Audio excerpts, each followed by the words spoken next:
కానీ ఒక 5 రోజుల క్రితం ఇదే ముఖ్యమంత్రి ఒక మీడియా ఛానల్కి ఇంటర్వ్యూ ఇస్తూ పూర్తిగా అబద్ధాలు చెప్పారు. దాని మీద నేను ఈ భవన్లోనే నేను అవి ఎంత పచ్చి అబద్ధాలు, పచ్చి అసత్యాలు అని ఆధారాలతో సాక్షిగా నేను నిరూపించడం జరిగింది. ఇక ఈరోజు ఒక గంట క్రితమే గౌరవ ముఖ్యమంత్రి మరియు హోంమంత్రి రేవంత్ రెడ్డి గారు వారు మళ్ళొకసారి తెలంగాణ ప్రజలకు మీడియా వేదికగా అన్ని అబద్ధాలే చెప్పారు. వారు చెప్పిన అబద్ధాలను ముందు మరి అవి ఎంతవరకు అబద్ధాలు, ఎంత ఘోరమైన అబద్ధాలు, నిరాధారమైన ఆరోపణలు అనేది సోదాహరణంగా సాక్ష్యాలతో నిరూపించి దాని తర్వాత మరి ఇంకొక అంశం ఉంది. అదేంటంటే దీంట్లోనే ఇంకొక రెండవ అంశం ఉంది. ఆ రెండవ అంశం గురించి నేను మాట్లాడతాను. మొట్టమొదట మరి గౌరవ ముఖ్యమంత్రి రేవంత్ రెడ్డి గారు వారు బండి భగీరథ్ను ఈరోజు చెప్పారు. బండి భగీరథ్ను మేము అరెస్ట్ చేశాం అని ఆయన అంటున్నారు. మరొక వైపు బండి సంజయ్ కుమార్ గారు అంటున్నారు, with utmost respect for the law and judiciary today my son Bandi Bhagirath went before Telangana police through our advocates for investigation అని చెప్పి, నేను ఒక బాధ్యతాయుతమైన మరి మంత్రిగా, రాజకీయ నాయకుడిగా నా కొడుకును నేనే పోలీసులకు సరెండర్ చేశాను మా అడ్వకేట్ల ద్వారా అని చెప్పి ఆయన చాలా క్లియర్గా ఆయన ట్వీట్ల మీద ట్వీట్లు పెడుతున్నాడు. దాని తర్వాత కూడా నిన్న కూడా బీజేపీ పార్టీ ఆఫీస్కు పోయి బండి సంజయ్ గారు అదే మాట చెప్పిండ్రు. కానీ ముఖ్యమంత్రి గారు మాత్రం ఇవాళ ఒక కొత్త అబద్ధాన్ని మరి మన ముందరకు తీసుకొచ్చిండు. ఏంటంటే మేము బండి భగీరథ్ను మేము అరెస్ట్ చేశాం, ఆయన లొంగిపోలేదు అని అంటున్నాడు. మరి ఇప్పుడు ముఖ్యమంత్రిని నమ్మాలనా, కేంద్ర హోంశాఖ సహాయ మంత్రిని నమ్మాలనా? ఇలా మరి సైబరాబాద్ పోలీస్ కమిషనర్ ఒక ప్రెస్ నోట్ రిలీజ్ చేశారు. ఆ ప్రెస్ నోట్లో మేము మరి ఈ బండి సాయి భగీరథ్ మీద 8వ తారీఖు నాడు కేసు అయింది. ఆ 8వ తారీఖు నాడు కేసు అయినప్పుడు మరి దాని తర్వాత ఒక పోక్సో సెక్షన్ల కింద కేసు రిజిస్టర్ చేసినాం. రిజిస్టర్ చేసిన తర్వాత రకరకాల బృందాలు ఎక్కడికి, కరీంనగర్కు, ఢిల్లీకి మరియు ఇతర ప్రాంతాలకు పోలీసు బృందాలను ఈ బండి సాయి భగీరథ్ను పట్టుకోవడానికి పంపించాము. అదేవిధంగా లుకౌట్ సర్క్యులర్ కూడా ఇష్యూ చేశాము అని చెప్తూనే ఆయన ఏమన్నాడు, ఈ ఎస్ఓటి టీము సైబరాబాదు మంచిరేవుల గ్రామం దగ్గర ఒక టెక్ పార్క్ అని ఉంటుందంట, ఆ టెక్ పార్క్ దగ్గర నార్సింగి పోలీస్ స్టేషన్ లిమిట్స్లో అరెస్ట్ చేశాము. 8 గంటల 15 నిమిషాలకు 16వ తారీఖు నాడు అరెస్ట్ చేశాము అని చెప్పారు. సైబరాబాద్ పోలీస్ కమిషనర్ గారు, నేను అడుగుతా ఉన్నా, ఒక వ్యక్తిని అరెస్ట్ చేస్తే ఆయన చుట్టూ ఉండేవాళ్ళు ఎస్ఓటి పోలీసులు ఉండాలి. ఎస్ఓటి పోలీసుల పహారాలో, లేకపోతే ఆలివ్ గ్రీన్ దుస్తులు వేసుకున్న కమాండోల పహారాలో, పోలీసు వాహనాల్లో ఆ నిందితుడిని పోలీస్ స్టేషన్కు తీసుకొచ్చి అక్కడి నుండి అరెస్ట్ కార్డు ఇష్యూ చేసి, ఆ అరెస్ట్ కార్డు ఇష్యూ చేసిన తర్వాత ఆ నిందితుడిని డాక్టర్ దగ్గరికి తీసుకుపోయి, ఆ డాక్టర్ దగ్గర తీసుకుపోయిన తర్వాత ఆయన మీద మెడికల్ టెస్టులు చేసి అప్పుడు తీసుకుపోతారు. అది పోలీస్ మాన్యువల్ చెప్తా ఉన్నది. మరి నిజంగా ఈ నిందితుడిని మీరు అప్పా దగ్గర నాకాబందీ అని అన్నారు గౌరవ ముఖ్యమంత్రి గారు. ఈరోజు నాకాబందీ ఏర్పాటు చేసి ఆ నిందితుడిని మేము అరెస్టు చేశాము అని అంటున్నారు కదా. నాకాబందీ ఏర్పాటు చేసినప్పుడు ఆ నాకాబందీలో ఉండవలసిన వాళ్ళు పోలీసులు, సాధారణ దుస్తుల్లో ఉండే పోలీసులు, మీరు ఎస్ఓటి అయితే, లేకపోతే మరి ఆలివ్ గ్రీన్ యూనిఫామ్ వేసుకున్న కమాండోలు ఉండాలి, జంగిల్ ప్యాచెస్ వేసుకున్న కమాండోలు ఉండాలి, లేకపోతే సాయుధులైన పోలీసులు ఉండాలి, కాకి దుస్తులు వేసుకున్న పోలీసులు ఉండాలి, పోలీసు వాహనాల్లో పోవాలి. మరి ఇది చూడండి, ఇది బండి సాయి భగీరథ్ అరెస్ట్ అయిన రోజు పేట్ బషీరాబాద్ పోలీస్ స్టేషన్ ఎదురుగా ఆయన మాస్క్ పెట్టుకొని 2 అడ్వకేట్ల పహారాలో పేట్ బషీరాబాద్ పోలీస్ స్టేషన్ పోతున్నాడు. మీకు ఎవరికైనా పోలీసు దుస్తులున్న వ్యక్తులు కానీ, కమాండోలు కానీ, సాయుధులైన పోలీసులు ఎవరైనా కనిపిస్తున్నారా? మొట్టమొదటి అబద్ధం రేవంత్ రెడ్డి గారు. మీ రాజకీయ చరిత్ర అంతా అబద్ధాలు. మీరు ముఖ్యమంత్రి రాకముందు కూడా అబద్ధాలు చెప్పే అధికారంలోకి వచ్చారు. మళ్ళీ ఇప్పుడు కూడా అధికారంలోకి వచ్చి కూడా ప్రతిరోజు కూడా అబద్ధాలు చెప్పండి, మీకు అన్నం కూడా అరుగుతలేదు. ఇది వాస్తవం. ఇగో ఇది అబద్ధం, మొట్టమొదటి అబద్ధం. మీరు నాకాబందీ చేయలేదు. నాకాబందీ చేస్తే ఈయన చుట్టూ ఉండాల్సింది పోలీసులు. బండి సాయి భగీరథ్ పక్కన ఇద్దరు ఎవరున్నారు? లాయర్లు ఉన్నారు, బీజేపీ లాయర్లు ఉన్నారు. మరి మీ పోలీసులు ఎక్కడున్నారు? ఆయన మాస్క్ పెట్టుకొని కనిపిస్తున్నాడు. మీరు నాకాబందీ చేసినామంటున్నారు. ఒకవైపు ఏమో కేంద్ర హోంశాఖ సహాయ మంత్రి ఆయన ట్వీట్ల మీద ట్వీట్లు చేస్తున్నాడు.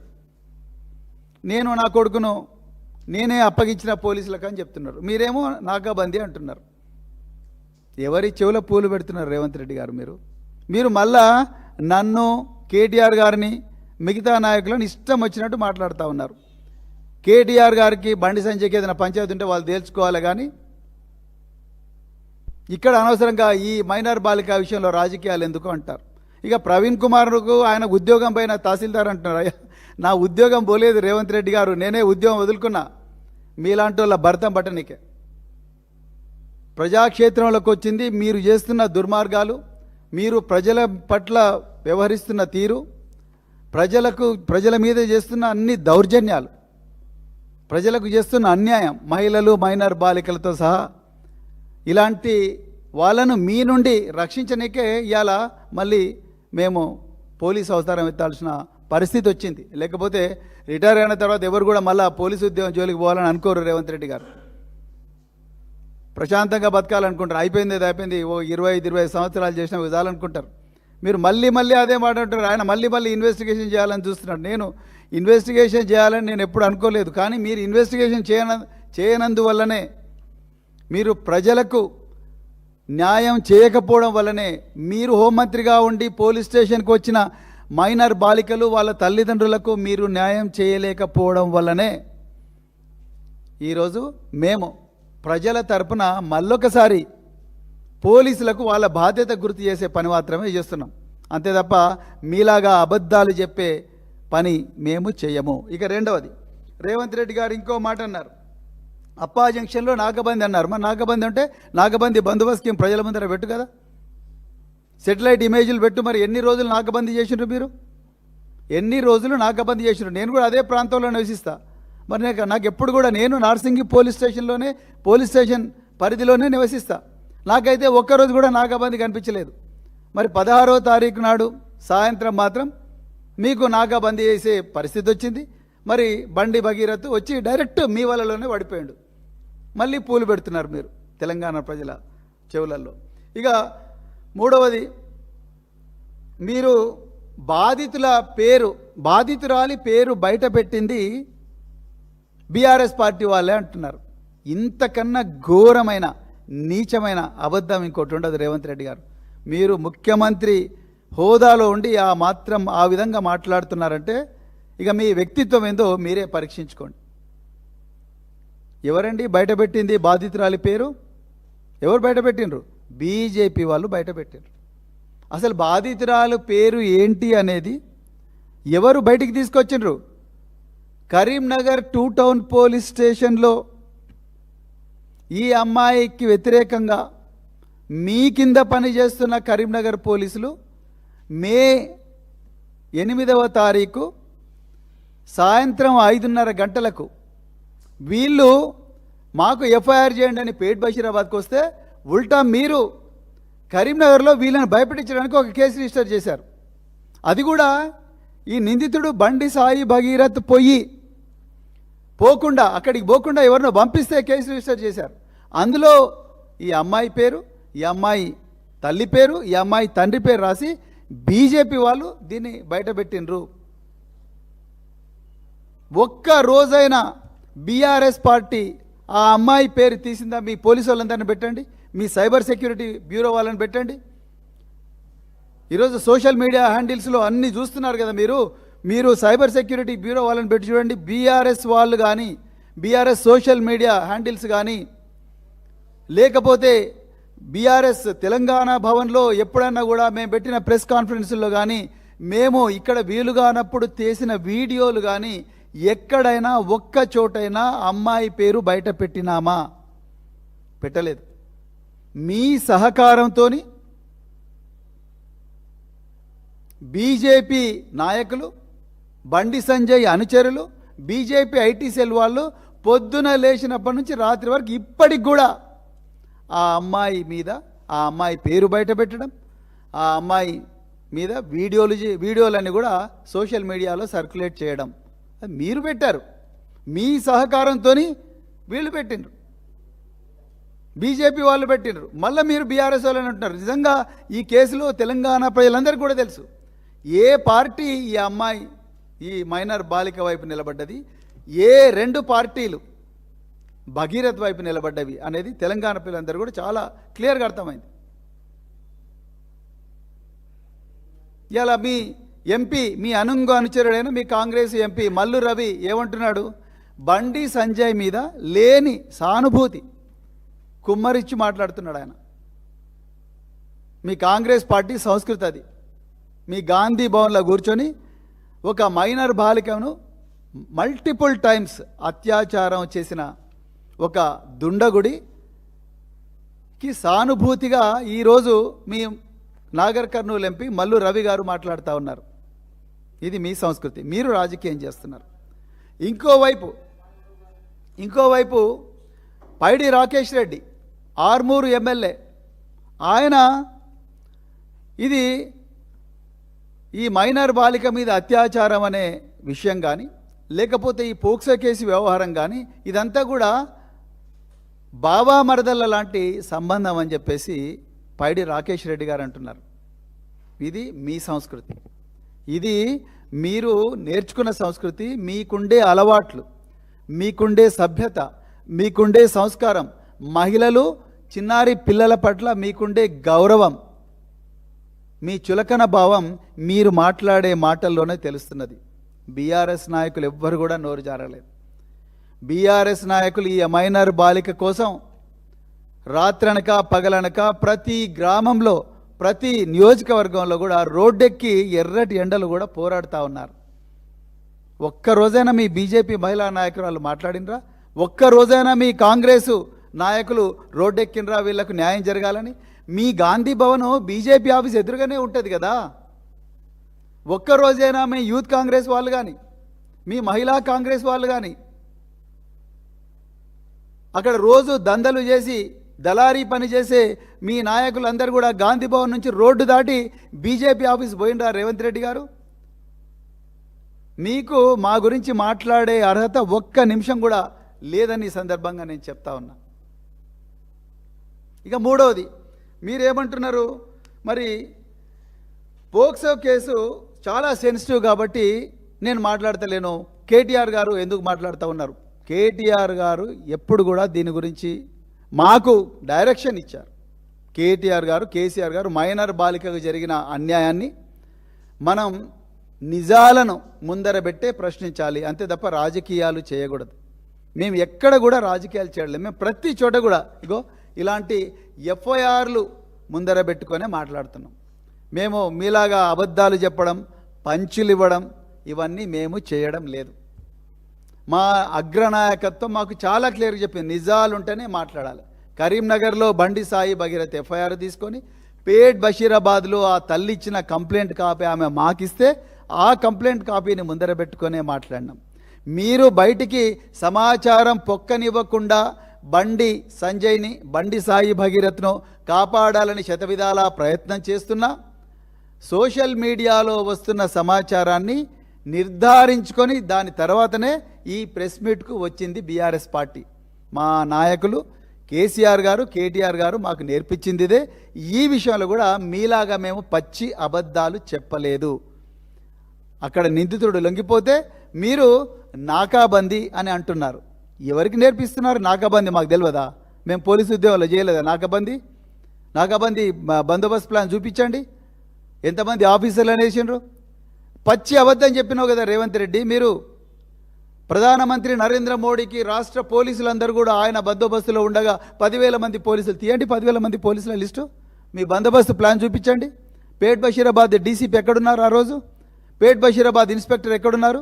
వాళ్ళ టవర్ లొకేషన్ మీరే ముందర పెట్టండి. మీ దగ్గర అన్ని సాధనాలు ఉన్నాయి కదా, మీరే ముందర పెట్టండి. మీ రకరకాల బృందాలు మీరు ఢిల్లీకి పంపించినాం, ఇంకా ఇతర ప్రాంతాలకు పంపించినాం అన్నారు, కరీంనగర్ పంపించినామన్నారు. మీరు కరీంనగర్లో ఎప్పుడు మీరు కరీంనగర్లో బండి సంజయ్ ఇంటికి రైడ్ చేసిండ్రు? హైదరాబాద్లో ఉండే జూబ్లీ హిల్స్ ఇంటికి ఎందుకు మీ బృందాలు పోలేదు? ఎక్కడ పోయిన మీ బృందాలు? ఎక్కడ పండుకుంటున్నారు? ఏ డబాలో పండుకున్నారు మీ బృందాలు? ఎవరు ఆ బృందాల నాయకులు? వాళ్ళ రోజు చేసిన పని చూపించండి. మళ్ళీ మీరు అబద్ధాలు చెప్తా ఉన్నారు, మా బృందాలను అక్కడ పోయినా ఇక్కడ పోయినా అని. మీ బృందాల టవర్ లొకేషన్లు ఇవ్వండి. బండి సాయి భగీరథ్ టవర్ లొకేషన్ తీయండి, ఇప్పుడు మీకు తెలిసిపోతుంది ఎక్కడ బృందాలు ఉన్నాయి. బండి సంజయ్ టవర్ లొకేషన్ తీయండి, 2 నిమిషాలు అర్థమైపోతుంది ఈ బృందాలు ఎవరి కస్టడీలు ఉన్నాయి. వాళ్ళు ఉంటే మీ కస్టడీలో ఉండాలి, లేకపోతే బండి సంజయ్ కస్టడీలో ఉండాలి. ఇది తెలంగాణ ప్రజలందరికీ కూడా తెలుసు.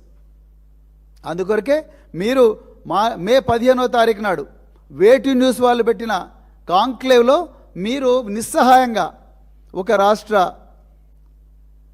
హోంమంత్రిగా 1,00,000 మంది పోలీసులకు బాస్గా మీరు అడుక్కుంటున్నారు ఒక నిందితుడి తండ్రిని, ఒక సహనిందితుడిని.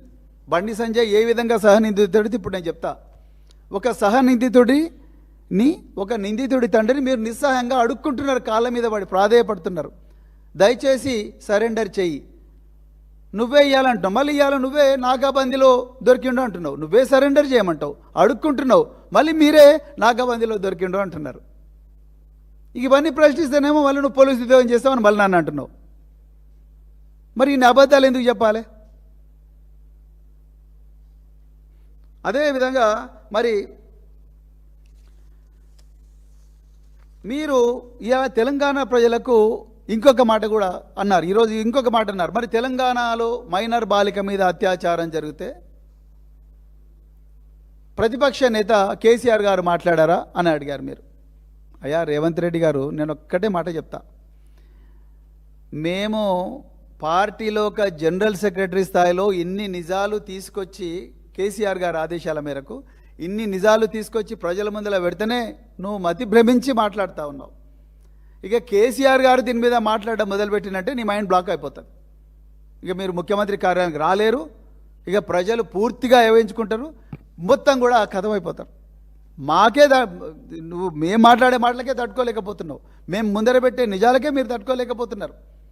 ఇక కేసీఆర్ గారు దీని గురించి మాట్లాడితే మీకు కథమైపోతారు, ఇది వాస్తవం. ఇక నేను ఇంకొకటి అడుగుతున్నా, మీరు ముఖ్యమంత్రి హోదాలో మీరు ఏమంటారు? మరి మేము ఆది చేసినాం, సత్వరంగా న్యాయం చేసినాం, అవి ఇవి అని అంటున్నారు కదా, మీరు ఇప్పటి వరకు కూడా సిట్ ఎందుకు వేయలేదు చెప్పండి? మీ సైబరాబాద్ పోలీస్ కమిషనర్ గారు కేవలం రితిరాజ్ అనే ఒక ఐపీఎస్ అధికారి, కూకట్పల్లిలో డీసీపీగా పనిచేస్తున్నారు. వారు దీన్ని పర్సనల్గా ఇన్వెస్టిగేట్ చేయాలని మాత్రమే, మానిటర్ చేయాలని మాత్రమే వారు ఒక మెమో ఇచ్చారు. కానీ మరి మీరు ట్యాపింగ్ కేసులో మరి హైదరాబాద్ పోలీస్ కమిషనర్ గారు, అదేవిధంగా ఒక 4 ఐపీఎస్ ఆఫీసర్లు, అదేవిధంగా 4 ఏసీపీలు, 2 ఇన్స్పెక్టర్లు, దాదాపుగా 9 నుంచి 10 మందితో పాటు 2 సిట్లు వేశారు టాపింగ్ కేసులో. అంటే బీఆర్ఎస్ పార్టీ చెయ్యని నేరానికేమో 2 సిట్లు. ఒక మైనర్ బాలిక న్యాయం కోసం పోరాడుతుంటే, ఆమెకు అన్యాయం జరుగుతూ ఉంటే ఆ కేసు ఇన్వెస్ట్ చేయడానికి ఇప్పటికి కూడా సిట్ వేయడానికి మీకు చేతులు రాలేదు రేవంత్ రెడ్డి గారు. మీరు మళ్ళీ రాజకీయాలు చేస్తున్నట్టున్నారు. అసలు ఈ మాట మాట్లాడడానికి మీకు అర్హత కూడా లేదు. ఎందుకంటే ఈ అమ్మాయికి అన్యాయం చేసిందే మీ డిపార్ట్మెంట్, ఈ అమ్మాయికి అన్యాయం చేసిందే మీ పోలీస్ డిపార్ట్మెంట్. అది నేను ఇప్పుడు చెప్తా ఎట్లా అన్యాయం చేసిందనేది. అప్పుడు మీరు తేల్చుకోండి, మీరు రాజీనామా చేయాలన్నా లేదా నైతిక బాధ్యత వహించు. ఎక్కడ సిట్ వేసిండ్రు మీరు? సిట్లో కనీసం ఒక technical officer, cyber crime specialist, అదేవిధంగా ఒక పబ్లిక్ ప్రాసిక్యూటర్, వీళ్ళందరూ ఉండాలి కదా. ఇది దేశాన్నే అతలాకుతలం చేస్తున్న కేసు. కేంద్ర హోంశాఖ సహాయ మంత్రి సాక్షాత్తు ఆయన, వాళ్ళ కొడుకు, వీళ్ళందరూ ఇన్వాల్వ్ అయిన కేసు. దీంట్లో ఇంతవరకు మీరు సిట్ వేయలేదు.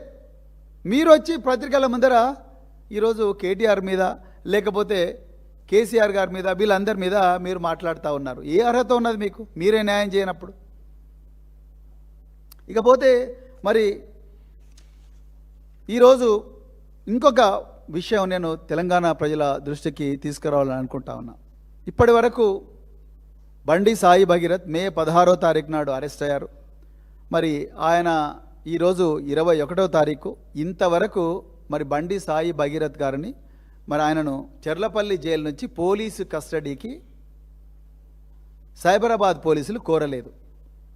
నిజానికి ఎప్పుడైనా కూడా ఈ సాక్ష్యాలన్నీ కూడా ఫ్రెష్గా ఉన్నప్పుడే జనరల్గా పోలీస్ కస్టడీకి తీసుకుంటారు.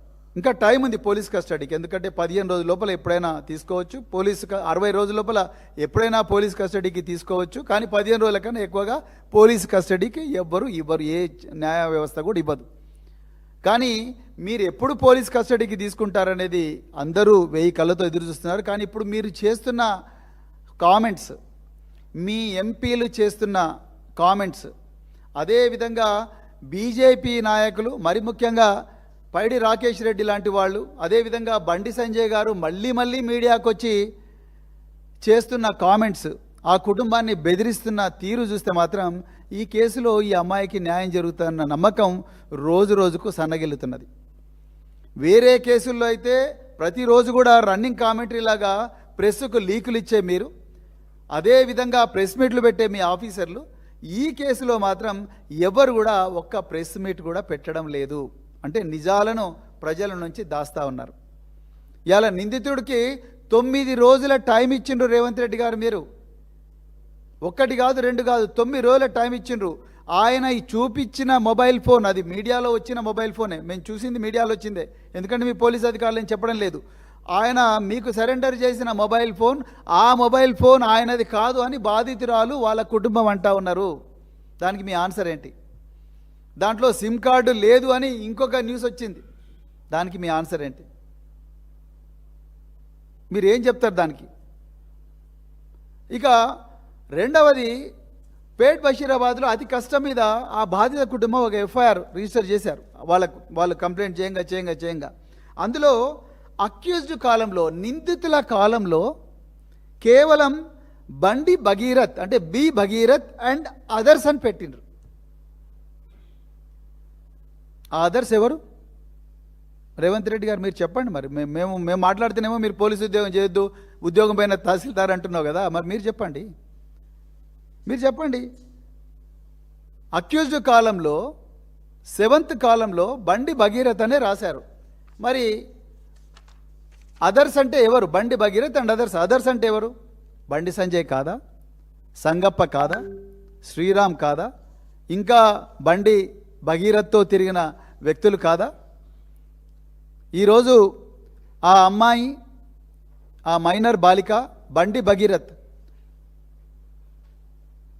కలిసి తిరిగినప్పుడు ఉన్న ఫోటోలు, వీడియోలు ఉన్న బీజేపీ ఐటీ సెల్ వాళ్ళు కాదా? వాళ్ళందరూ నిందితులు కాదా? పోక్సో కింద వాళ్ళందరూ రారా? ఈరోజు రేవంత్ రెడ్డి గారు మీరు చెప్పాలి ఈ విషయం. మొన్న 15వ తారీఖు నాడు గౌరవ హైకోర్టులో ఈ బెయిల్ పిటిషన్ వాదోపవాదాలు వచ్చినప్పుడు, అంతకన్నా ముందు సోషల్ మీడియాలో గౌరవ న్యాయమూర్తి మీద ఒక వ్యక్తి, ఆ న్యాయమూర్తి గారి భర్త మీద కామెంట్ చేస్తే, ఆగ మేఘాల మీద మీరు ఒక కేసు రిజిస్టర్ చేసి నెల్లూరు నుంచి ఒక వ్యక్తిని అరెస్ట్ చేసి తీసుకొచ్చిండ్రు. ఆయన పేరు దామోదర్ అనుకుంటా. ఆయన అరెస్ట్ చేసి తీసుకొచ్చిండ్రు. మరి అంతే వేగం, అంతే శ్రద్ధ, మరి దాదాపుగా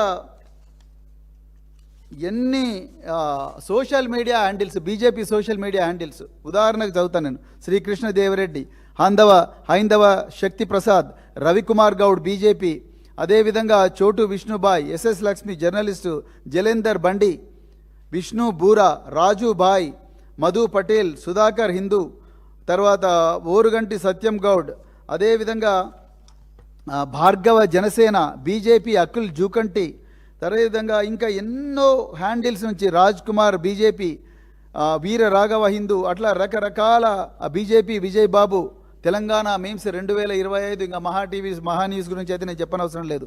వీళ్ళందరి దగ్గర నుండి వచ్చిన హ్యాండిల్స్ అన్ని కూడా గౌరవ ఇన్వెస్టిగేటింగ్ ఆఫీసర్ గారికి మేము పంపించడం జరిగింది. మరి వీరి మీద ఎందుకు యాక్షన్ తీసుకోవడం లేదు రేవంత్ రెడ్డి గారు?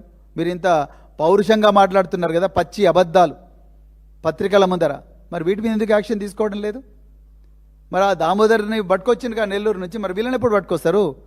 సెక్షన్ 14 ప్రకారము, సెక్షన్ 15 పోక్సో యాక్ట్ ప్రకారము వీళ్ళు కూడా జైలుకు పోవాలి కదా. మరి వీళ్ళు ఎందుకు పోతలేరు చెప్పండి? మీరు ఎందుకు పోతలేరు? మీరు వీళ్ళందరినీ ఎందుకు పట్టుకొస్తలేరు మీ ఆఫీసర్లు? మీరు ఒక్క ఐపీఎస్ ఆఫీసర్ చేతిలో పెట్టి నువ్వు చూసుకో అమ్మా అని చెప్పి వదిలేసిండ్రు. మరి ఇక్కడ కూడా ఒక 4 ఐపీఎస్ ఆఫీసర్లను పెట్టొచ్చు కదా. రాష్ట్రంలో మేము ఆ రోజు కూడా చెప్పినాం, రాష్ట్రంలో డీజీ ర్యాంకు స్థాయిలో, అడిషనల్ డీజీ ర్యాంకు స్థాయిలో, ఐజీ ర్యాంకు స్థాయిలో ఎంతోమంది ఐపీఎస్ ఆఫీసర్లు ఉన్నారు, మహిళా ఐపీఎస్ ఆఫీసర్లు ఉన్నారు. డీసీపీ, ఎస్పీ ర్యాంకు స్థాయిలో కూడా ఎంతోమంది ఆఫీసర్లు ఉన్నారు. వాళ్ళ దాంట్లో మంచి వాళ్ళు, ఇంటిగ్రిటీ ఉన్నవాళ్ళు, పని చేయాలనుకున్న ఇంట్రెస్ట్ ఉన్నవాళ్ళు, మహిళలు పిల్లల మీద సానుభూతి ఉన్నవాళ్ళు, వాళ్ళందరినీ తీసుకొచ్చి మీరు ఇన్వెస్టిగేట్ చేయండి, ఎట్లైనా కన్విక్షన్ పడాలి ఈ కేసులో.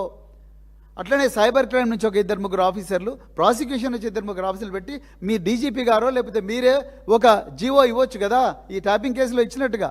ఎందుకు ఇవ్వలేదు? మీకు ఇష్టం లేదు, మీకు ఆది నుంచి ఇష్టం లేదు. అందుకొరకే మీరు రాజకీయం చేస్తున్నారు. బీఆర్ఎస్ పార్టీ రాజకీయం చేయడం లేదు. బీఆర్ఎస్ పార్టీ మీలాంటి రాజకీయ నాయకుల నుండి మైనర్ బాలికలను, మహిళలను రక్షించే పోరాటం చేస్తూ ఉన్నది. ఇక ఎఫ్ఐఆర్లో మీరు బండి భగీరథ్ అన్నారు, బాగుంది. తర్వాత అదర్స్లో బండి సంజయ్ పేరు ఎందుకు పెట్టడం లేదు? మరి ఆ మహిళ, ఆ మైనర్ బాలిక తల్లి చాలా క్లియర్గా